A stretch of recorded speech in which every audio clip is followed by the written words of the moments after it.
Good afternoon. Welcome back to CGN. It's Bobby G. Delighted today to be joined by Brooklyn Millard, also affectionately known as Hollywood.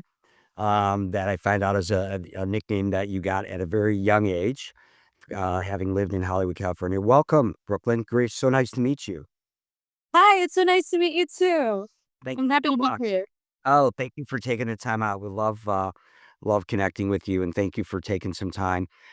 So Brooklyn, obviously, as we're aware, you go to University of Toledo, but I'd like to find out a little bit about first your background and how early you got started in golf, and at what stage did you realize that you were getting good, and you really kicked it in the high gear, and kind of how you got rolling in the game of golf. Yeah. So I started playing golf around when I was 5. So it's been about 14 years now. Um and I don't know, I just kind of realized or I just kind of started playing a lot more when I was turned 8. That's when I started playing competitive golf, and it just kind of clicked to me. I think my sophomore year of high school, I was like, wow, like I am actually playing really good. And, yeah, I mean, after that, it just started spiraling into a love of golf, and I mean, now I'm here. So, yeah. And so you had some great success in high school. I think state runner up. You were two-time first team All State. Tell us a little bit about your.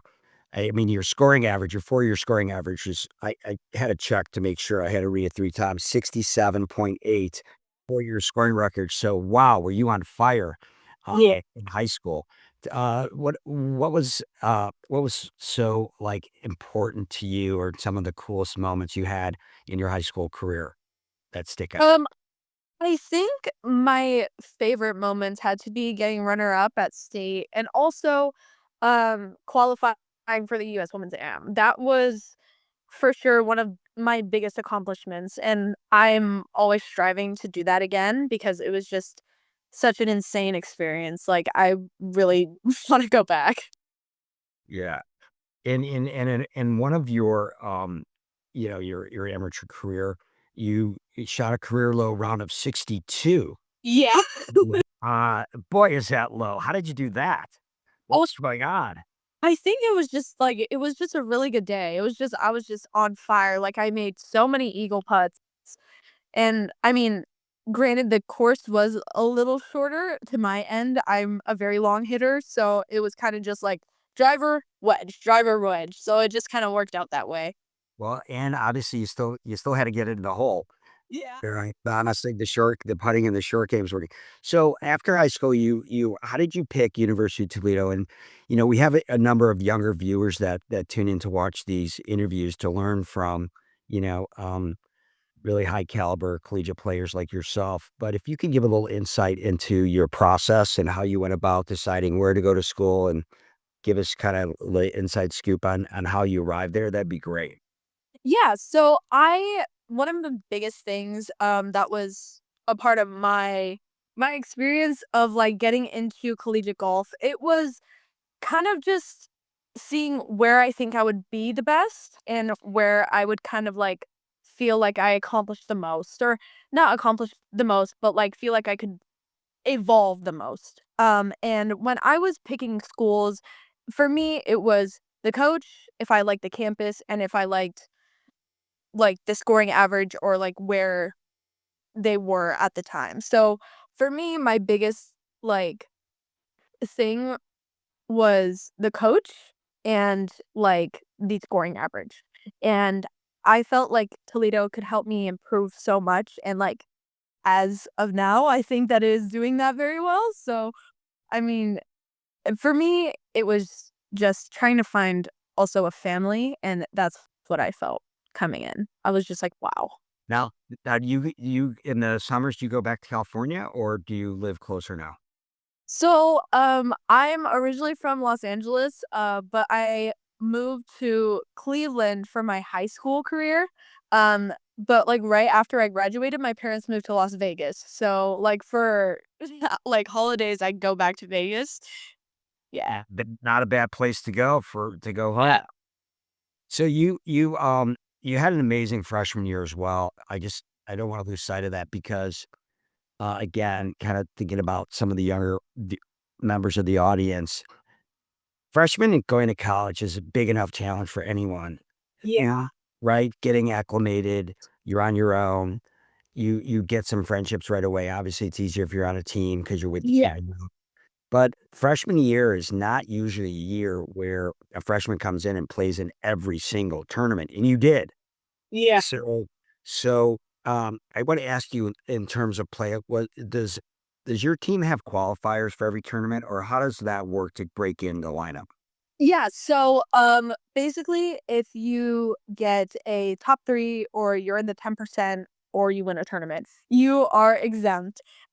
So I am exempt right now, but qualifying happens every single time, every weekend or every Friday that we're in town, um, just to see where coach can gauge, like, how we're playing that week and stuff like that. So it's very competitive. I mean, I love qualifying, I love playing on the course, but it is very competitive, and it's, like, really hard if you're playing bad that week and you're just like, "Oh." Right. So, you had a great freshman year. I think you wound up finishing 3rd, in scoring average for the team, which is remarkable as a freshman. So what did you do over the summer to prepare for this year? So, for me, it was just practicing a lot. Like, I know some of my faults in my game, and I kinda just this summer, I kinda just honed in on them as much as I could, knowing, like, what I needed to work on and, how I wanted to improve, and I feel like I actually improved a lot over the summer. I did not play as many tournaments as I would have liked, though, just because I was so busy, but, I mean, I feel like I got to where I wanted to be, so Right. If you don't mind sharing, I don't wanna embarrass you, but, yeah. a little bit about maybe some of the things you were fine tuning and some of the things you were working to get better at? Yeah. So my putting is, like, one of the biggest things that I feel like I not struggle with, but it's just kind of like an on and off thing, so, I mean, any golfer could say that. But, I just feel like my putting let me down a lot my freshman year, so this year and this summer, I just kind of, like, honed in on practicing on my short game and stuff, and I feel like it actually helped a lot because I can make up and downs now, so that's great. You know? So so Hollywood, I gotta drill down a little further on that. So, Yeah. how about you share with us a couple of your secrets on what specific drills or other things you did to get better? Okay. So, I don't really have a specific drill, but, I love practicing a scramble. So, like, You mean when I'm chipping, I you mean like up and down? yes, yeah. So, I, practice, like, hitting a chip, and I would have to make that chip, and if I can't make that chip or that putt, I would have to go back to that spot, but go a little further back, so it gets harder each time. Um, and, I mean, I feel like it's been working a lot. I mean, every tournament that I go to, I practice up and downs, and I also practice 30 footers to 40 footers, and a lot of 9 footers because that was one of my biggest, I guess, opponents. My freshman year was 9 to 8 footers. So, So I'm curious, out of 10 30 footers, how many would you make? um, out of 10, it depends on how I'm putting that day. I mean, one tournament I made 9 out of 10, and then one tournament I made 1. 9 out of 10 30 footers? Yeah. Wow. That's gotta be a record in and of itself. That's unheard of. I mean, Have for me at least, yeah. and what about the 9 footers? Um, How many of those were you making before and how many now? So I Hollywood 1.0 and Hollywood 2.0. yeah, let's see. Let's say, like, out of 10, I would probably make, like, maybe 2 or 3 for last year, but I think now it's, like, maybe 6 or 7 every time, which is better, but I want to get to 9 or 8 or 9. Wow. That's above, tourist just says 6, isn't it? I think so? It's not More compl like I think it's more like 50 or 60%. maybe a little bit higher, but right around there. We're not 90%. Well, that's a great goal. Thank you for sharing those insights. So, I would just want to shift a little bit now because we were talking about, how you get more confident, how you start making more points. I want to focus a little bit on your mental game right now and ask you a Yeah. question that I like to ask because I find that it's very helpful to a lot of people that send comments and talk about on the rare occasion where you get a bad break or maybe the ball doesn't go where you planned it to go. And God forbid you make a bogey Yeah. something, it didn't work out the way you wanted. How does Hollywood put that in her rearview mirror and think about the next shot or the next hole? So I like the phrase one shot at a time. I feel like that is the biggest thing for me. I mean, I write it down on my hand um every single time I go out there. It's just for me, I live and I stay in the present. I really like to be just in the moment and enjoying everything around me. And like if I get a bad break, it's you always have the next hole. I mean, unless you're on the 18th hole. But, like, I just see it as it's not failure, it's an opportunity to be better. Great. That's awesome. That's really impressive. I've never heard of anyone writing it on their hand or their arm, but I'm gonna try that the next time I go out. So, just curious, what's in your bag? What are you playing with? What kind of, woods and irons and putter are currently So, I'm playing Paradigm Irons. I'm a all Callaway girl, so I play a AI Smoke Driver, AI Smoke Woods, a Rogue Hybrid, Paradigm Irons, and then Jaws Raw wedges, and then I have a Scotty Cameron putter. Look, Kathy. a mix, but predominantly, being from California, you are officially a Cali girl. Yeah. Yeah, Callaway. Okay, good to know, and I'm sure Callaway is delighted to hear that as well. Yeah. So some other really cool highlights so far in 25 were you were named MAC Women's Golfer of the Week. Yeah. Congratulations. Thanks. Great conference and great honor. You led your team in back-to-back top 10 finishes and for University of Toledo. What's on the horizon for, the rest of this year, both for the team goal and for you personally? So we have one tournament left in our season, and I feel like this tournament, I mean, we're very far away from home. We're going on a plane. I just feel like I want to go out there and make a statement for my last tournament of this season. I mean, obviously we have our spring season, but I'm just I'm very excited. I'm very excited to end it out and see how I end it out because I'm a very present person and I really like to see how I do under pressure or, in that moment. It's just I'm very excited.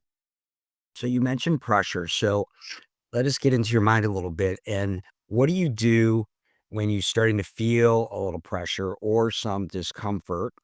How do you revert back to being in the moment, put that thought out, and then focus on 110% commitment to what's right in front of you?